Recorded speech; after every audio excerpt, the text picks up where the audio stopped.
Alright guys, I thought I'd do a quick video before I vacuum out my trunk here about the wiring for subwoofers and the amp. Let's see if I can show you.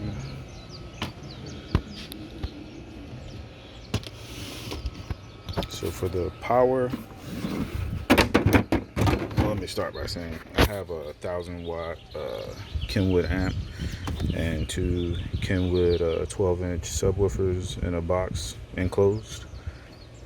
So that's what I'm pushing right now.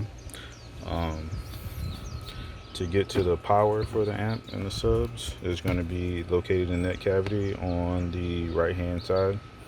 To get in there, all you do is just like grab the top of it and pull here. Just kind of put your thumb in there and pull out, and it should come out pretty easy. And then you should see your battery, positive side, negative side. Both of mine are red right now because I'm using the kit that I had from my previous vehicle, and I wasn't able to get the negative battery cable off, so I'm just using two red ones right now. I marked one to know which one's the negative, so I didn't have any mix-ups, but those are just the clips that came with the amp install kit that I bought. I plan to upgrade all of this later, but I just wanted to hook it up now to get my speakers working. So I'll come back through all of here and redo this. But so yeah, you attach it to the battery here, and then I ran mine this way. There's just like a little space in between this wall and the wheel well that I ran mine through, and it went to the back of the seat. Take some of these tools out.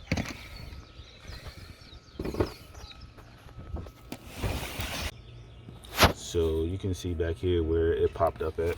So it basically went from here, ran through there, and came out there. I did take these clips off to make it come up a little bit, to have some room to run it and see where I wanted to put it first, and then I put that back. That comes up easy. This comes up easy. So no big deal there. And they basically come out right there and hook up to the back of my amp. So that's it for the power side of it. For the actual cables, they have to run on this side of the car, the left side. So I'll show you how hook that up. To do that, you have to take off the other panel, and that's pretty self-explanatory. They got a nice handle here for you. Just pull that, comes off, and then you have all your speaker wires here. Now yours will probably be encased in some sort of tube or tape or electrical tape or something like that. I took mine off so I can get better access to them. I also took this off, which wasn't too hard.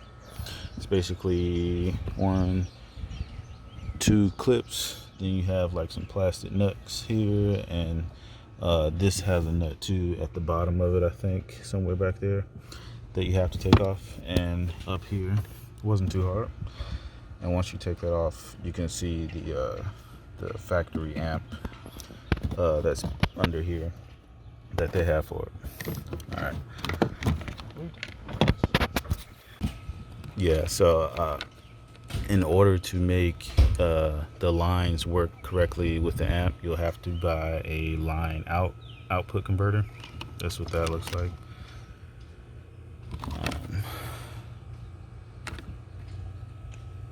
I just ordered mine from bestbuy.com and went and picked it up same day. I think it was like 14 to 20 bucks. Wasn't that expensive at all. And then you just have to find which wires are the subwoofers wires, and it's usually kind of self-explanatory because they're the thicker ones. You see all these ones are kind of tiny. They belong to the regular speakers, but the subwoofer ones in comparison are usually way thicker. So for the 4 Series Grand Coupe, there's a black wire with a red stripe and a black wire with a brown stripe. That's for one subwoofer. And then there's blue with a brown stripe and blue with a red stripe for the other subwoofer. And then coming off of the line output converter, you have two sets of wires. It doesn't matter, in my experience, it doesn't matter which ones you hook up to which speaker. It doesn't really matter. The brown ones on this line output converter were ground, so I just put that to a ground, and then the other two, I just 2 to one speaker and 2 to another speaker. And then you take your audio cables that are going to the amp, plug it in, and then stuff it back there. I just ran that like I did the other side, went back along there and came out of the back. So like I said, this is not a permanent solution right now, but it's temporary. I just needed to hook it up to make sure it worked, and it does, so I'm good to go. That's pretty much it. If you have any questions, just let me know in the comments, and I will give you an answer or make another video to explain what I didn't go over here already. So just let me know. Thank you.